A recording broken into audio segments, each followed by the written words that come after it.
Ever feel like your money vanishes by the end of the month, leaving you wondering where it all went?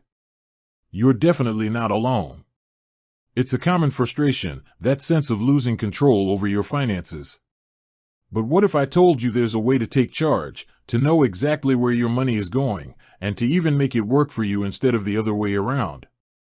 Think about it. Imagine reaching the end of the month not with a knot of anxiety in your stomach, but with a clear picture of your financial landscape.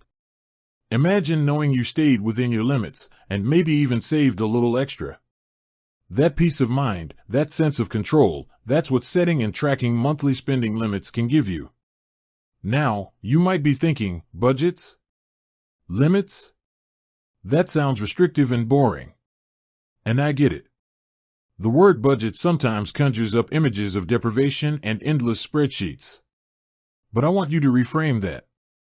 Think of spending limits not as handcuffs, but as guidelines, as a roadmap to help you reach your financial goals, whatever they may be: paying off debt, saving for a down payment, traveling the world, or simply feeling more secure. The truth is, without a clear understanding of where your money is going, it's incredibly difficult to make progress towards those goals. It's like trying to drive to a new city without a map or GPS. You might eventually get there, but it'll likely take longer, involve a lot of wrong turns, and be far more stressful than it needs to be. So, how do we actually put these spending limits into practice? It's not as daunting as it might seem. It's a process, and like any skill, it gets easier with practice. Let's break it down into actionable steps. Step 1. Know your income, the starting line. Before you can set limits on what you spend, you need to know what you have coming in. This might seem obvious, but it's crucial to have a clear picture of your net income. That's the money that actually lands in your bank account after taxes and other deductions. Gather your pay stubs, bank statements, or any other documentation that shows your regular income. If your income fluctuates, take an average over the past few months to get a more realistic figure. This is your baseline, the total amount you have available to allocate each month. Step 2. Track your current spending, the lay of the land. This is arguably the most important step, and often the one people skip because it can feel tedious. But trust me, understanding where your money is currently going is absolutely essential for setting realistic and effective spending limits. For at least 1 month, meticulously track every single expense, no matter how small. Use a notebook, a spreadsheet, a budgeting app, or even just the Notes app on your phone. Categorize your spending: groceries, rent/mortgage, transportation, entertainment, dining out, subscriptions, personal care, etc. Be honest with yourself. Don't forget those seemingly insignificant daily coffee runs or impulse buys. They add up. At the end of the month, review your tracked expenses. You might be surprised at where your money is actually going.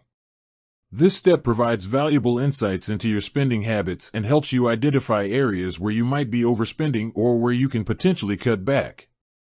Step 3. Identify your fixed versus variable expenses, the non-negotiables and the flexibles. Once you have a good overview of your spending, it's time to differentiate between fixed and variable expenses. Fixed expenses are those that remain relatively consistent each month, such as rent/mortgage payments, loan payments, insurance premiums, and some subscriptions. These are generally non-negotiable in the short term. 1. www.budgetwisepro.org. www.budgetwisepro.org. Variable expenses are those that fluctuate from month to month, such as groceries, utilities, entertainment, dining out, and clothing. These are the areas where you have the most control and where setting limits can have the biggest impact. Understanding this distinction will help you prioritize your spending and identify areas where you have more flexibility to make adjustments. Step 4. Set realistic spending limits for each category, drawing the lines. Now comes the actual act of setting your spending limits. This isn't about arbitrarily picking numbers out of thin air. It's about making informed decisions based on your income, your tracked spending, and your financial goals. Go through your list of spending categories. For your fixed expenses, the limits are pretty much set. Make sure your total fixed expenses don't exceed your net income. Ideally, they should be a significant portion less to allow for variable spending and savings. For your variable expenses, look at your tracked spending from step 2. Are there any categories where you consistently overspend?